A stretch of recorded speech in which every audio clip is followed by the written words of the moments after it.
What is up, everybody? Welcome back to M3 Wrestling. I am Brandon. I'm Andrew. And we are going to be talking a little hog wild action today on the podcast. First, before we get to that, no real reviews here, but what'd you think of Crown Jewel? Very predictable. Yeah. Yeah, we do our predictions, and neither one of us missed anything. Yeah. We were gonna I was gonna put the title on the line. I had to work that day, and I forgot, so that was my bad. But I probably would have retained anyway after we were sharing our thoughts during the pay-per-view because they were the same. They were the exact same. It was going to end up going in a draw anyway. Yeah. But yeah, overall, just kind of an pay-per-view. I think the only thing exciting, honestly, was the Logan Paul win. Yeah. I mean, which I called just for funsies, not because I necessarily thought he was going to win, but I thought it was also kind of time. Yeah, well, I think it does more for the company. It does. The public eye for sure. To put that belt on him right there. Going into Survivor Series as the IC champ's pretty awesome. And he saved Rey Mysterio from landing on his noggin. I saw that. That was pretty cool, man. I'm telling you. I don't like him. No, but if he would do it full time, he would be like the best thing in the last 15 years. Yeah, he would. He's been like incredible. I have to give him his props, man. Of course, the Roman match, no one probably thought that LA Knight was going to win. Really wanted him to, but didn't think he would. Yeah. Everybody wanted him to, but definitely didn't think he was going to. I knew they didn't need to, but I know that that's what everybody else was wanting. Well, I guess, do we have anything else we want to talk about today, or just that we want to get right into WCW? Yeah, I don't know that there's anything current wrestling wise other than, it's right before Survivor Series here, and we're waiting for CM Punk to come back. Yeah, we're 2 weeks away as of this moment. Yeah. And I'm seeing stuff all the time of them supposedly adding him back to the alumni section. They're posting old moments. There's chants everywhere. Yeah. They've been leading up to it. Like they've been saying stuff on commentary. People think it's a stretch. I've been telling people ever since he got fired, ever since. No one else wanted him at the time. Excuse me. No one thought it was going to happen. Everyone is just so sure that everyone hates CM Punk.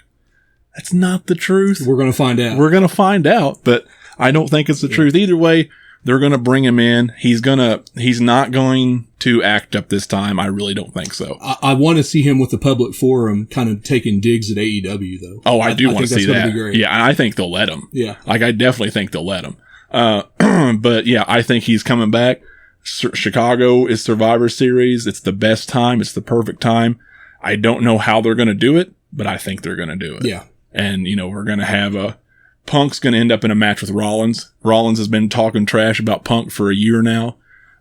Even off camera, like off TV. So I don't know how much hatred's really there. Yeah. But I think it's going to lead to something good. Yeah. That'll be a great match. Yeah, for sure. Well, when we started off the podcast a few months ago, we started in 96. We're going down this road of the Attitude Era and also WCW and WO2, kind of the Monday Night Wars. Yeah. And, our focal point is more of the Attitude Era and Stone Cold Steve Austin, the rise of him and everyone around him. But we can't tell that story, I don't think, properly without telling a little WCW. Right. And we've covered some WCW. We covered Bash at the Beach 96, Hogan's Turn. That was a big one. We're probably not going to be discussing all of WCW, at least not for, I think we'll probably do one of those things where we pick our moments between now and the end of 97, because we're definitely going to be leading up into Starrcade between Hogan and Sting. Right. Because Hogan's about to have this run for the next year and a half, basically. But we will be focusing more on WWF pay-per-views probably. But we will definitely pick moments, pay-per-views, certain pay-per-views. Not every one of them, because some of them were still kind of garbage going into 97, I think. Yeah. But this one was, I think, an important one. Yeah. And it was, we both think it's an improvement over the last one. Bash at the Beach was kind of, I wouldn't call it a one-match show, because I think the Cruiserweight match was really, really good. Yeah. But everybody remembers it for that last match, which was an okay match. But yeah. A big outcome at the end of that. And so I thought top to bottom, this card was a lot better. It was. Than Bash at the Beach. It really was. And it's the one and only Hog Wild. You know, they end up going Road Wild later, but this is Hog Wild. This is at Sturgis. This is awesome, man. I love this thing. And that's one thing I always loved about WCW, the feeling, the presentation, the settings. They didn't care, or they weren't afraid to do something crazy. Yeah. They weren't worried about spending, which, I know WWF didn't have a lot of money at the time, and these guys did. So it's, but even when WWF did have money, like in the 2000, 2001, they only did a few things, like the sets, like remember Backlash, you had the swinging pendulums going. They didn't do a whole lot. They had some cool sets back then. WCW, Bash at the Beach, you always had beach stuff. Halloween Havoc was always a fun time. I loved Spring Halloween. Stampede. Yes. You got to commend them for really embracing, and Eric Bischoff for all the things you could really rag on him about. He tried to make every pay-per-view feel different. Yeah. Well, and that I love those outdoor pay-per-views, those outdoor settings, or even the outdoor Monday Night Raws in Panama, or like they had the MGM studio or what was it, the Disney studio outside. They had those episodes of Nitro. That's one thing I've always loved about that, just the presentation. And it's so funny because as much as I love all the presentation, the commentary, it's the stages or whatever, their video package work was never as good as WWF's. No. WWF has always had better video packages. Yeah. So I thought that was pretty funny. But with all this money, you can't find people who are as good as WWF's video packages. And it's funny because their director was Keith Mitchell back then, who does AEW now, and you could say the same thing about him. And before he was with WCW, you know who he was with? No. World Class. Really? Yeah, he was part of that team. Okay. So, yeah, he's been in the business a long time. But yeah, their packages always paled. Yeah. And I want to talk about the intro to this show. Are we ready to actually talk? Yeah, let's get into it. As they put the Hog Wild logo up, after the whole Welcome to Sturgis thing, did you notice the Van Halen Right Now rip-off music? Yeah. With the piano. Yeah. It was pretty egregious. Yes, it was. As we mentioned, Hog Wild 96 takes place. It's a month after Bash at the Beach. It is the big one after that. You got Hollywood Hogan versus the Giant for the title. We'll get into the matches in just a second. Sturgis, South Dakota is the setting here. And let me see. What was the attendance here? Let me look this up. It was August 10th, 1996.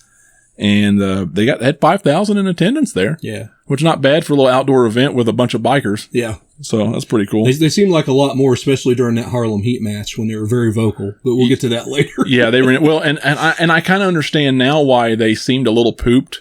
Because I just looked over the card again and I forgot how many. There was like 10 or 11 pre-show matches. Good grief. So like you got like 16, 17 matches on the show. Yeah. So it took them a little while to get into. They were kind of back and forth. But yeah, that tag match they just went crazy over. Let's see what else we got. I think that's pretty much it. And I wanted, before we get into, I wanted to talk about how, like, especially the shots there toward the main event and just before maybe the semi-main when the sun's going down. Yeah. They're showing the helicopter shots of the Black Hills and the sunset. I thought that's really cool. You wouldn't get that in WWF. No. That's what I'm saying. It's the overall scope of WCW back then when they really kicked it into gear. Yeah. And that was around this time. It was, man, it was even before it really, but yeah, absolutely incredible. That's one thing I can hand those guys and Bischoff for really stomping the hell out of Vince McMahon. And I mean, it was about this time when the ratings took a turn and they beat him for like 83 weeks. Yeah. So this was it. Like this was that time where they're starting to turn that tide, even though you may go back and watch some of this now and you're like, oh, this is not, some of the wrestlers are still pretty garbage. Yeah. You still had Big Bubba instead of Boss Man, who was still there, and you still had to deal with some of those guys. Knobs, and I know people love the Nasty Boys, but Public Enemy. Yeah. They never put on good matches for me anyway. No. So just real quick, speaking of, you had Public Enemy versus Rough and Ready. That's a pre-show match. Conan defeats Chavo Guerrero. That'd be all right. Yeah. The Nasty Boys and High Voltage Alex Wright and Earl Robert Eaton, which is Bobby Eaton. That might have been okay. Might have been okay. Bobby Eaton was awesome. And Alex Wright actually was pretty good. Yeah, for as unseasoned as he was. Yeah. You got the Dungeon of Doom. And that's what I'm talking about. Taskmaster Ming, which is a tough son of a bitch. And the Barbarian. Which is another tough son of a bitch. Yeah, it's another tough son of a bitch. Versus Big Bubba, which is Big Boss Man for those who may not know. Jimmy Hart, they were all together there versus Jim Powers, Joe Gomez, and Mark Starr. Thank God there's no Joe Gomez on this pay-per-view. My God. Good grief. And that's one thing I do. They went ahead and they just shoved all these people in there, but they put them on the pre-show or whatever it was. They did not put it on the pay-per-view, which made this card so much better. Watch our Bash at the Beach review for our thoughts on Joe Gomez and Steve McMichael. Yeah. Oh my God. Dave Taylor, he beats Mr. JL. You said Jerry Lynn, right? Jerry Lynn, yeah. Yeah. I wasn't familiar with Jerry Lynn back then, and I didn't see this, obviously.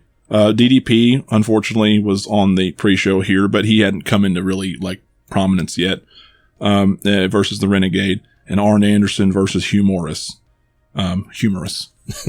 I bet that was a pretty good match. I bet it was humorous. Arn was near the end of his rope at this point. He's getting ready to retire. Yeah, was it the Bash of the Beach match that we said he was about done, and because he flubbed that oh yeah, the catapult. The catapult. Yeah, he never did a good catapult. Oh man, that poor guy. Especially then. Yeah, I don't think. I think maybe the next month he may have retired. Yeah, I don't know. It was sometime around here. Yeah.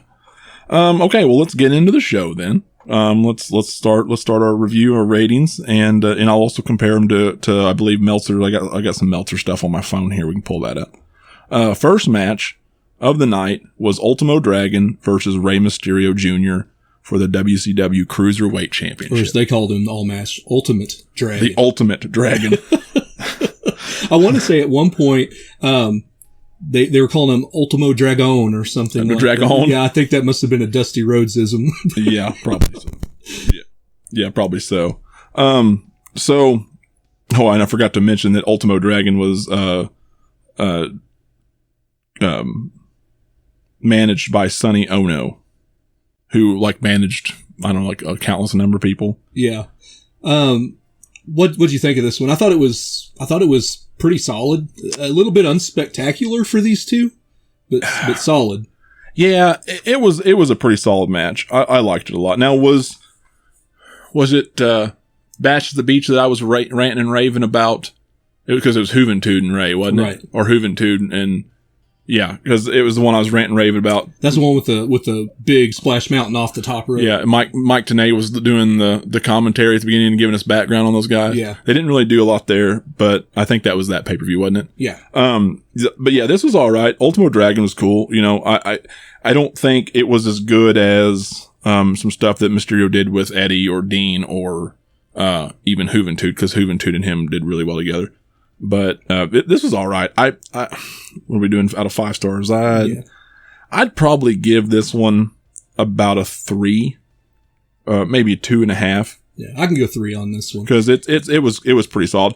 These guys were putting up stuff that at that time no one in the States had seen before, and as a kid I just was just absolutely in love with the stuff. I want to talk about during this match too, with these two guys going full throttle like they were. Just how dead the crowd was, and just how casual the biker fans were about, being unknowledgeable about everyone in the ring. Yeah. There's a spot here where they're doing the back and forth, and Dragon backflips off the ropes, and Rave backflips off the ropes. They're doing leg sweeps, and they both nip up for the stalemate, and there's crickets. Yeah. Where there'd normally be applause or standing ovation. I know. It's just complete silence. Oh, I know. Can you imagine how many people would just be going crazy over that match today? Yeah.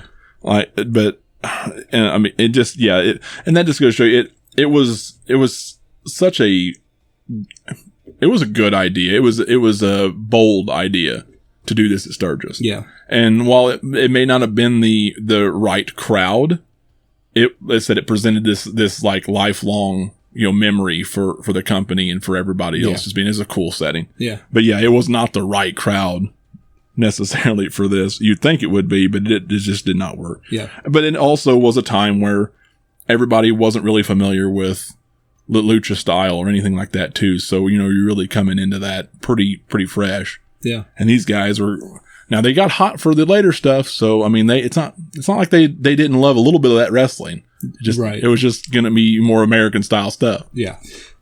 Three. I think 3 is pretty reasonable here. What did Meltzer give this? Let's see what Meltzer gave this one. I don't think an ad on my phone would help. Okay. Websites and their ads. He gave 3 3/4 stars. Oh, wow. Yeah, I didn't think it was near long enough for 3 3/4 or quite spectacular enough to, be near a 4. No. But okay, so next up we're going to talk about the Scott Norton versus Ice Train match. Time for a hoss fight. Yeah. This was a 5 minutes and 5 second match. By the way, the last match with Rey Mysterio was 11 minutes, 35 seconds. This match was a real stinker. I'll be honest with you. And it's like, between the, you can definitely see just with the crowd, just between this match, the last match, they probably didn't understand as much. But it was at least good. This match was a stinker. So it brings you right back down again. And, they've already been here a while at this point because of all the pre-show matches. Yeah. So, yeah, just kind of rough. Meltzer gave this a 1 star.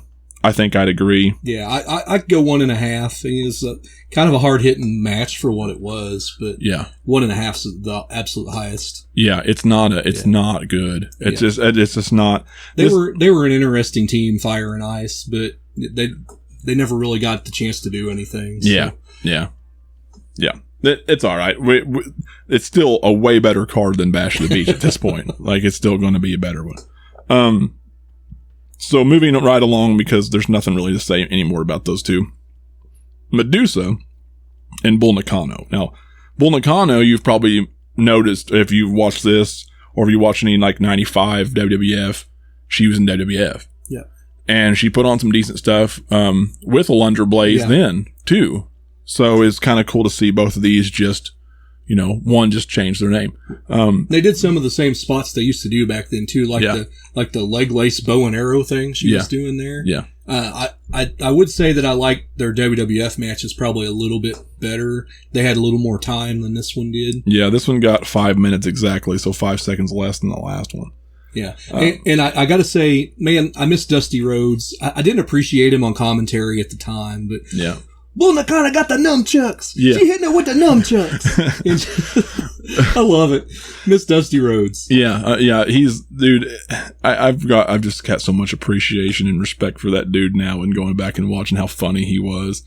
It just, it's so great. It's a club room. That's just one of many things to hear him and Shivani talk during these and even Tenay, like to hear these guys back then is still just it brings back so many memories. But yeah, I definitely respect Dusty a lot more now than I did. I thought it was solid for just the 5 minutes they had. Yeah, it was all right. And I like the story they were telling. The crowd actually got into this one because there was whoever won got to smash the loser's bike. Yeah. It was the pink Harley or the Honda. Yeah. And so so that's going to get them rolling. I mean, they're sitting on their bikes. Yeah. Alundra Blaze, they do the whole German suplex with the bridge, and she gets her shoulder up. And, and they go to smash her Harley, Sonny Ono, and she gets the sledgehammer and goes to town on the Honda. Yeah. It was a fun little story for what it was. Yeah. I'll go 2 on this match. Yeah. Meltzer gave it a 1.5. I'd go probably 2 as well, just especially for that ending. Yeah. I like that. That was pretty fun. And like I said, the old women's matches just for the most part weren't on the same level as they are today. Yeah. So I would love to see these two women in today's, with that athleticism back then. Yes. Against today's. Yeah, to actually have somebody to go up against and have a division. Poor Medusa, or Alundra Blaze, whatever you want to call her. Yeah. Back then she didn't have a whole lot to work with. No, she didn't. So it would have been great to see her. No, I think if you would have seen her with these gals, even into the mid 2000s, like Trish and Lita, I think you would have seen her get better. Yeah. Than she even was, and you would have had some pretty decent match. Especially when you bring Lisa Vachon or whatever. Luna? Well, Luna was one, but I mean, Victoria. Remember Victoria? She was the Black Widow, or what? She the Widow's Peak. Yeah. And she was, Was she black? What was she in? She was in TNA for a while too. Yeah. Tara. Tara. Yeah, I think that's right. Yeah, she was good too. Yeah, I could just imagine, Alundra Blaze versus Becky. Just how good that match. Yeah, that'd be awesome for sure. Yeah, I think 2 is probably pretty reasonable here. Excuse me, and I think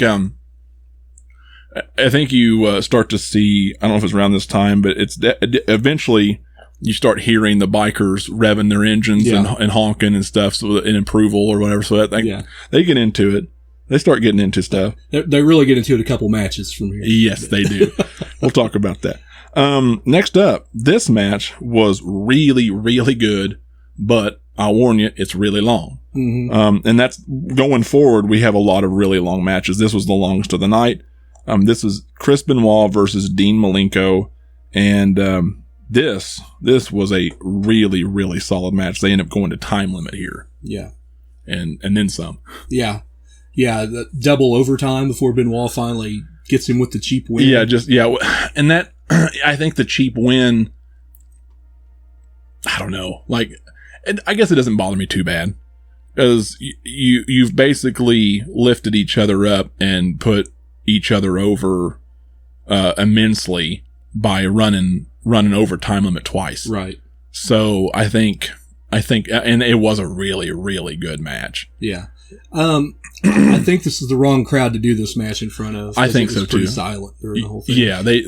And they're getting restless, especially when they're announcing an overtime. Yeah. There has to be a winner. Here's a double overtime. Yeah. I liked the match. I gave it a 3.5. Yeah. Yeah. But, that's what I did. Yeah. I wish we'd have got more between these two. Yeah. Just with a better finish. Yeah. It wasn't really a good finish. It was kind of a gaga finish, having him to, pull some heel shit. And then, of course, you had Woman out there and Miss Elizabeth as well. And, I mean, you got to love Woman. That's for sure. Man, Meltzer ended up giving us a 4.25. Wow. Yeah. That's. I mean, I gotta say, it went 26 minutes, 55 seconds. It was good, man. It was good. But yeah, that Gaga finish just makes me a little indifferent on it. I understand somebody pulling some kind of heel shit to get out of it, because you've been stalemate this whole time and you just want to go home and get this over with. I kind of understand as a heel, you're like, okay, what can I do to beat this guy? Well, I guess I just got to do it so I can get out of this. I don't hate the finish because of that, but yeah, I think you're right. I think you have the wrong crowd to try and do that. Yeah. Some wrestling shit in it. You can't do that to a non-wrestling crowd. Yeah. Yeah. Especially what's essentially a cold match, no heat. Right. Just a pure, not spectacle, just athletic contest is what I'm trying to say. And I don't think they'd appreciated it as much as like a paying audience in an arena would have. Right. Yeah. I feel like they were really guilty of doing that though, even on pay-per-views. I feel like WCW was guilty sometimes of doing a lot of cold matches like that were decent, but what are you doing? What does this mean? Decisions were never good there. As far as booking goes, that's for sure. And then amazing, all the money you had, all the production value, everything going for that, like just the things that people love and remember, was all murdered by the terrible booking. And bringing in, turns out, booking and wrestling is important. That's weird. Yeah, funny. Okay, now this is the one that we've been kind of hyping for a minute with the crowd. This is the tag team match. The WCW World Tag Team titles are on the line here, and this is Rick Steiner and Scott Steiner versus Harlem Heat, which is Booker T and Stevie Ray, of course. This was a good match. You had Sensational Sherry, Scary Sherry, out there with Harlem Heat. And I just want to say, this match, when Bash at the Beach happened, was actually on the pre-show and got like 4 minutes or something. Yes. And we were given WCW's booking committee crap for not putting this on the show. That is a good point. And you look at how hot this tame crowd got. Yes. For this match. Yeah. And you're like, what are you doing? Yeah. I don't get it. Yeah. Well, they remedied that really quick, because this got 17 minutes and 53 seconds this time. Which is a long time for a tag match. Especially, on a later half of the show. You're starting a later half of the show here. This crowd got super hot for for this team. Of course, they were pro Steiner and pro Steiner brothers. Yeah. Which Harlem Heat being the heels and everything. They were heeling it up. It was great. Yeah. I loved it. Yeah, they got to the point where they were still starting to throw shit and everything. Yeah. What did you think about the ring and how it was propped up? Because they're just on this gravel area basically. Yeah. It's just a field. Yeah, so there's a little bit of a stage, probably 4 feet off the ground, and then the ring on top of it. Yeah. I'm guessing since there's not bleachers, that's maybe so the crowd could see it better. Probably. Or maybe so the helicopter shots, you could see I don't know. Yeah. I'm not sure. I dug it. Yeah. I think it was kind of cool. And other than the opening match where Ray hit a plancha to the outside, over the and into the gravel. Into the gravel. Yeah. Nobody really utilized it. No, you'd think they'd be out there wanting to drag. Well, I guess if this was later on in the WCW's life cycle, you'd probably have somebody dragging somebody through the gravel. Yeah, or today, everybody be out there beforehand trying to figure out high spots to do off of it. Yeah, well, especially in AEW. Oh my God, be looking to do a pile driver on a rock barge or something. Kick out at 2 3/4. We're gonna go up to this mountain and we're gonna blow up the tip of it. And you're going to be on the mountain when it happens. Yeah, we're gonna wrestle on George Washington's nose 25 miles down the road. Sparkles. We're going to blow the hell out of Mount Rushmore. And there's just sparklers that come out of it. Oh, gotta love AEW. No, you don't. No, I can't even joke about it. No, you can't. You don't have to if you don't want to. Anyway, Steiner brothers end up losing this one. Yeah, the old powder. The old powder the face.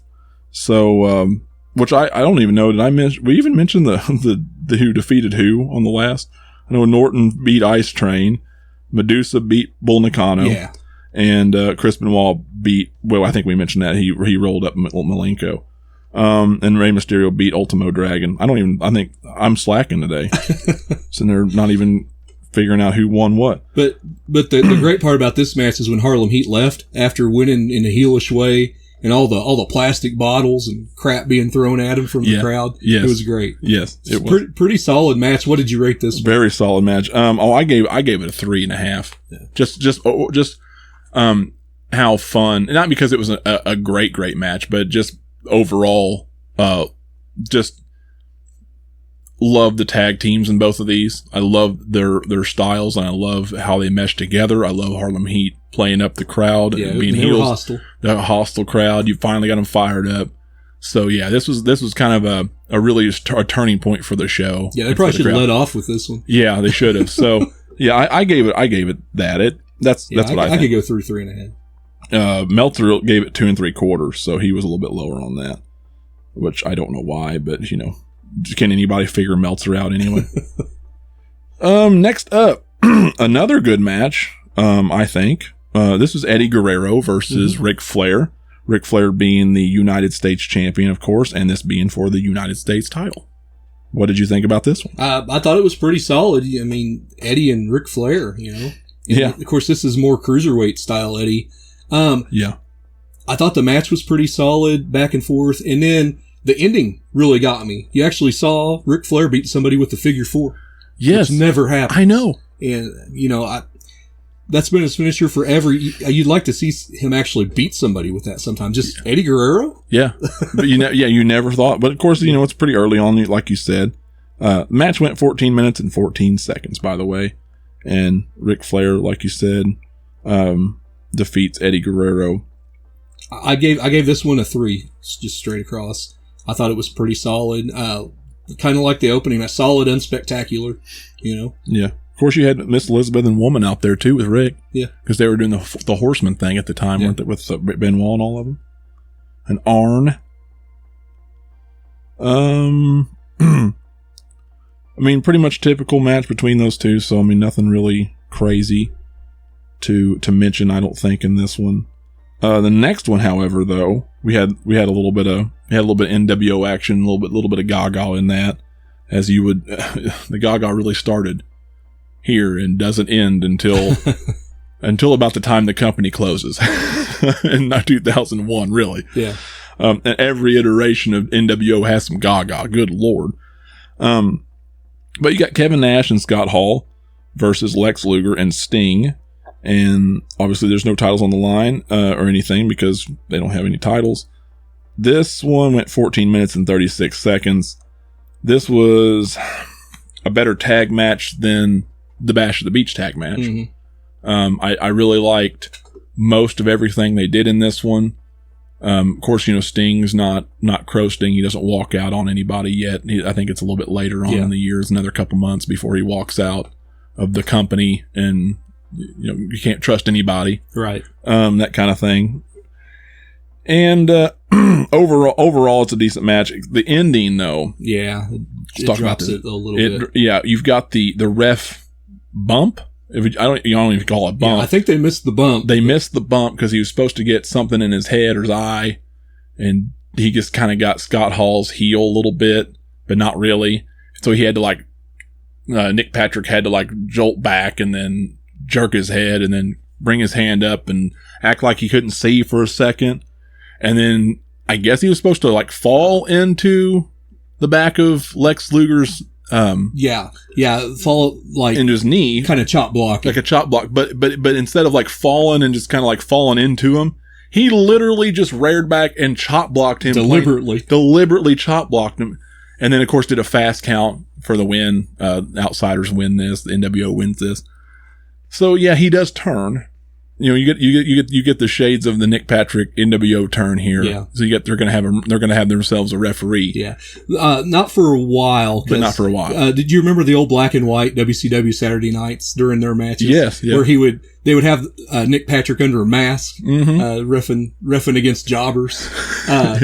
So they're gonna tease this for a while afterwards. Yeah. But this was not done very well, like you said. It just deliberately chop block. He could have done a better job of falling into Luger, I think. And it's crazy because Nick Patrick was actually a worker before he became a referee. He worked in the Alabama territory. His dad was the assassin.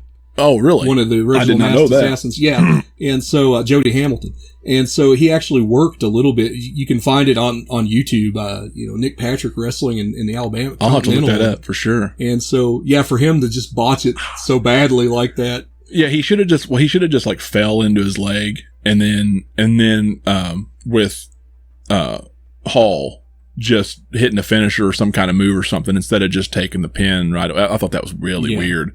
It was just a really weird finish. That was some 1984 stuff where you clip a guy and then he gets a win. So it's just so weird to me. I don't know. It was fun. It was a better match than I can't even say it was really a better match. The last one was a 2 versus 3. And it wasn't bad. There's more intrigue to that one. There's more intrigue to that one than this one. This one they kept very by the numbers and very simple. I can't go more than a 2 or 2.5. Yeah. This match. Maybe a 2 with the messed up ending. Yeah. That's a good point. I'd probably give it a 2 2/4. Yeah. Or 2 1/4. Sorry. Yeah. I'd probably give it a 2 1/4. It was a decent little match. But yeah, you're right. It's by the numbers. Dave Meltzer gave it a 1.5 stars. That's it. Which I can't even really be mad at that either. No. It wasn't. So I retract what I said earlier. It's not a better match than the Bash of the Beach because there's not enough intrigue there. I just didn't hate it. It just, But that gog at the end was kind of goofy. Okay, so now that that's all out of the way, we are going to talk about what we really came for. We're going to get ready to rumble. Get ready to rumble with Michael Buffer. Of course, the sun's going down. You pretty much got dark, almost. Pretty much, it's pretty well dark by this point. And which it was getting pretty dark in that tag match. Love that too. I love the set in the dark. Even it's awesome. Yeah, just great. I love having outside events, no matter what. But you've got Hollywood Hogan, the newly turned heel. He's starting to get the little scruff coming in, starting to dye that little scruff going on. He's taking on the Giant. Or the Big Show to the newer audience, who was the World Heavyweight Champion at the time. Right. And Giant had been a dominant champion. He'd won the belt in April from Ric Flair. Yeah. Flair actually had him in a figure 4 leg lock, and Giant just reached across and throttled him and picked him up and chokeslammed him for the belt. Yeah. And they were really pushing him. In the pay-per-view subsequent to this, he had beat Luger and Sting clean. Yeah. So he's really being pushed as this, It's this big heel, which is kind of weird, the dynamic in this. You've got this guy who's a heel going into a match against a guy who just turned, and you're trying to babyface up the Giant. Yeah, really weird. Yeah. Really weird. It kind of works, though. It kind of works out for him. He just, it's crazy to go back and watch the Giant in his old matches and see how green he was. Yeah. And I think the way the style was, it's not like it's super easy to notice because it's not that bad. He's working like a big guy, but you don't realize how green he was until you go back and watch those. And then you see his earlier WWF stuff and you're like, wow. Yeah. It's such different. But he's also working with a lot of stiff, lazy older guys by the time he's, getting big in WCW. And Hogan's calling this thing. Oh, you 100% know he's calling it. So it's 100% by the numbers. My one takeaway from this match is when you watch this, listen to Bobby Heenan on commentary. Yes. Because I think at the beginning of the show, maybe he'd started drinking. Yeah. And by the end of the night, he's starting to slur just a little bit during the last match and definitely during this match. It's fun to listen to. I mean, it's Sturgis, what do you expect?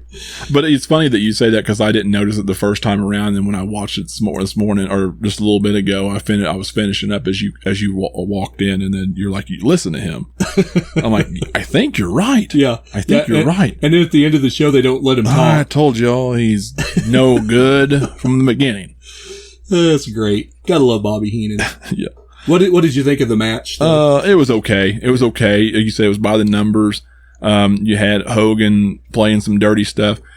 I gotta say, I've always loved Hollywood Hogan in his matches. It just works out so well for an older Hogan who was never a super athletic guy. If you watch some of Hogan in Japan, you'll be like, whoa, I didn't know he could do that. Yeah. And chain wrestling. Yeah, it's crazy. Even for a big 6, 7, 8 dude or whatever he was. It's so crazy. But yeah, I love the style that he adapts here to like Austin does later on after his neck issues. But he's able to just pull some eye rakes out, some back rakes, some thumbs to the eye. I just love stuff like that. Begging off and rolling out. Begging off, rolling out, low blowing, getting boys involved. And I like all that heel shit. And it's like I said, it fits his lazy style so well. But because it's Hogan and he's such a character and he's so good at playing up whatever character he's playing. I've always loved that. Yeah. Always love it. I give this one, as a match, it wasn't anything special, but I think the post-match where he takes out Brother Brutus and the spray painting of the belt, the christening of the NWO world title. Yes. I'm going to go 2. Go 2? Yeah. Yep. I'd probably give it also a 2, and I'd probably give it a 2.5. That's probably fair. It's better than the tag match. Like I said, I like the classic heel work from Hogan. I think Andre, I about said Andre, the Giant, Big Show, he did pretty well here. Obviously, he was getting called and worked through it. I like that big old backbreaker he gave Hogan. Yeah. And he got him up there. He got him up there high, brought him down. Yeah, I'd give it about that. I love the sell job at the end. Hogan hits him with the belt, and the Giant is out for 10 minutes. Yeah, all this NWO heel stuff. Yeah, all this crap's going on in the ring, and he just laid flat. He's probably still selling that bump. Yeah. He's somewhere in South Dakota, Sturgis, South Dakota. He is still sleeping. But it's kind of crazy to think. Paul White he won the Undisputed Championship from Lesnar, and he won the belt a couple more times. But he was never as high as he was here, as far as world champion for months on end. No. That's crazy to think. He's not even a year in the business at this point. Yeah, he's not a year in the business. He never reached these heights. He was so green. He didn't know what the hell he was doing or what he was talking about. That's arguable, but. Well, I think, I just don't think he was, I don't know. I was never a big Paul White fan, though. So that might be just me. Yeah. I think he's okay. He's one of the better real big guys for sure. I can't take that away from him as far as athletic goes. He can be funny too. He's got enough character and funniness about him too that, I love that whole selling. He was doing the Hogan, the Schuster thing in 2000. We talked about that. I thought that was pretty funny, but yeah, I've never been a huge fan of really big guys anyway. And I think I've mentioned that on the podcast before too. just not my cup of tea. There's only so much you can do with them, and I think they run its course. I think it's not that they're not important to wrestling. It's just they run its course with me so fast. Yeah. Because I'd rather have two just regular heavyweights, or maybe a guy like, if a guy can move like Undertaker or Kane or somebody, and they're working with a small guy like Michaels, that, I love those matches the best. I think, you get the David and Goliath thing going on, but it's not so extreme like Ray and Big Show. It's like the Taker and Shawn Michaels. It's perfect for me. Speaking of Ray on this show, we just watched Crown Jewel and they announced him at 175. Yeah. If he was 175 there, he's every bit of 120 here. Oh, for sure. For sure. It's crazy. Yeah. Which I'm not so sure. He ain't 225. Yeah. To be honest with you, the way he's kind of ballooned up in his old age. And it's going to happen. But overall, man, I thought this show was a lot more fun than, we put this one off for a long time because I was thinking, Hog Wild. But then after I got to watching it, I'm like, no, this wasn't all that bad. Yeah, I told you, a few months ago we were talking about it because you're like, I don't know if I want to do it. And I said, man, you've got to go back and watch, because it's been 20 years, you said, since you've seen it. And I said, you've got to go back. I said, the Ray match is good. The Eddie match is good. You'll love the tag match with the Steiner brothers and Harlem Heat. The Benoit match, you'll love that. I even like the girls match. The girls match, you like. Yes, I'm saying it is pretty decent. Yeah. For a mid-90s wrestling show, for sure. And anything WCW's putting out that time. And then of course you got, just much like the end of Bash the Beach, you've got the end of this one with him marking the belt and beating up Brutus and everything else. They've truly taken over. They've really taken over everything. Yeah. And then that was it. That was a cool end. This match went 14 minutes 55 seconds, and Meltzer gave it a 1.5 stars. Yeah. But I think it's worth a little bit more than that, honestly. But yeah, anyway, that was Hog Wild. Overall, I'd give it probably a B+. Yeah. Probably 3.5, 3 3/4 out of 5. Yeah, for sure. Pretty fair. Yeah, it's fair. All right. Well, what do we have coming up next? You want to do Mind Games next? There's a match we really need to talk about on that. Yeah, we mentioned that last time. Yes, thank you. Mind Games. That's the one we've been waiting for, because we've got Michaels and Mick Foley, Mankind on that. We'll do Mind Games. We're not going to do Fall Brawl. I think we're going to skip Fall Brawl. You didn't want to do that, right? Yeah. I don't think I'm going to take a look at it. I don't think we're going to do Fall Brawl. Yeah. Definitely want to do Mind Games. Definitely want to do Buried Alive. We're going to do Buried Alive. I don't know about Halloween Havoc. We'll discuss it. We might do. Yeah. We might. I'm going to take a look at Halloween Havoc. I'm going to take a look at Starrcade. I can tell you what I want to do, just because it's so different. January 97, NWO sold out. Yeah. It's wild. Yeah. And not necessarily in a good way. Yeah. So it'd be a good train wreck to talk about. Yeah, for sure. Show. Yeah, we can talk about that. Yeah. I'll take a look at Halloween Havoc and Starrcade and see because I don't remember all of them. I know Ray and Eddie had their big match on Halloween Havoc. So there is that. And we're also, we come up with an idea actually right before this because we were talking about, was it Bigger Friends, Better Enemies? Oh, Good Friends, Better Enemies. Good Friends, Better Enemies. Thank you. Yeah. It was the pay-per-view right before we started with Beware of Dog. We didn't start there. We started at Beware of Dog when we first launched this podcast. And you said there was a really good Michaels and Diesel match. Yeah, no holds barred. No holds barred, yeah, which is crazy because you wouldn't think that'd be good. But you said it was like the best, if not one of the best, Kevin Nash matches you're going to see. And nobody spoiled this in the comments for Brandon. He's not seen this yet. So there's a couple of really innovative spots in that match. Okay, yes, I want to go back and watch it. But we thought about doing this thing where we talk about matches and pay-per-views pay-per-views that had like one or two really good matches, but the pay-per-views absolutely sucked. Yeah, like one match shows one match that completely saved a show from being an abomination. Yeah. And so we're going to come up with a list of those, and we might do that in a later episode.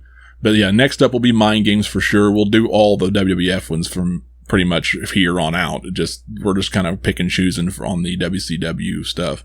If you guys want to see some more territory stuff, like we did with World Class, or if you want to do Mid-South, let us know. Yeah. Because we'll be happy to do those as well at some point and kind of weave those into. I wouldn't be opposed to throwing an ECW pay-per-view in every now and then. then. We'll do some ECW because just to be different. Well, and I know you were a big fan of ECW going forward, and that's stuff that I was never a huge fan of. Yeah. But to be fair to you guys out there and Andrew, I didn't watch a lot of it either. So I'm going to go back and with new, fresh eyes and an open mind, and I'm going to see if I can, see what I think, basically. So yeah, we'll definitely do some ECW in the future as they start to. It's going to, like I said, we'll intertwine it with whenever we're talking about the other ones. So, we're not going to skip ahead. Yeah, they don't hit pay-per-view until April 97. Yeah, so we won't, until April 97 or so, we get into that timeline in our podcast. That's when we'll start kind of interweaving that in. Yeah. So yeah. Okay.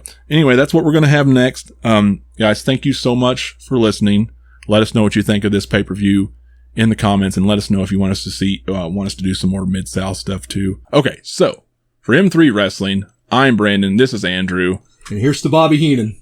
We're out of here.